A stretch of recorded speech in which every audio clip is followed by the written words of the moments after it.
মার্কিন সেনাদের রীতিমতো পাত্তাই দিচ্ছে না ইরানের সামরিক বাহিনী। এবার ইরানের ভয়াবহ হামলায় 5টি মার্কিন যুদ্ধবিমান বিধ্বস্ত হয়েছে। ইসরায়েলি সংবাদ মাধ্যম জেরুজালেম পোস্টের এক প্রতিবেদনে বলা হয়েছে, মার্কিন প্রতিরক্ষা মন্ত্রণালয়ের 2 কর্মকর্তা জানিয়েছেন, যুদ্ধ শুরুর পর থেকে এ পর্যন্ত ইরানের হামলায় সৌদি আরবে যুক্তরাষ্ট্রের 5টি যুদ্ধবিমান বিধ্বস্ত হয়েছে। স্যান্ডেলিনা সো, রূপচর্চায় আভিজাত্য। মার্কিন কর্মকর্তারা জানিয়েছেন, বিধ্বস্ত হওয়া 5টি উড়োজাহাজই সৌদি মার্কিন বিমান ঘাঁটি প্রিন্স সুলতান এয়ারবেসের এবং সবগুলোই রিফুয়েলিং বিমান। ইরানি শক্তিশালী ক্ষেপণাস্ত্রের আঘাতে গেল কয়েকদিনে বিধ্বস্ত হয়েছে এই বিমানগুলো, তবে পুরোপুরি ধ্বংস হয়ে যায়নি। চাইলে উড়োজাহাজগুলো মেরামত করে পুনরায় ব্যবহার করা সম্ভব।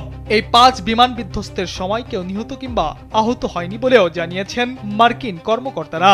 বিধ্বস্ত হওয়া রিফুয়েলিং বিমানগুলো আকাশে উড্ডয়নরত অবস্থায় যুদ্ধ বিমানে জ্বালানি সরবরাহের জন্য ব্যবহার হয়ে থাকে। গেল শতকের 50-এর দশক থেকে যুক্তরাষ্ট্রের বিমান বাহিনী নিয়মিত এই রিফুয়েলিং উড়োজাহাজ ব্যবহার করে আসছে এবং এই উড়োজাহাজগুলো মার্কিন প্রতিরক্ষা বাহিনীর জন্য খুবই গুরুত্বপূর্ণ।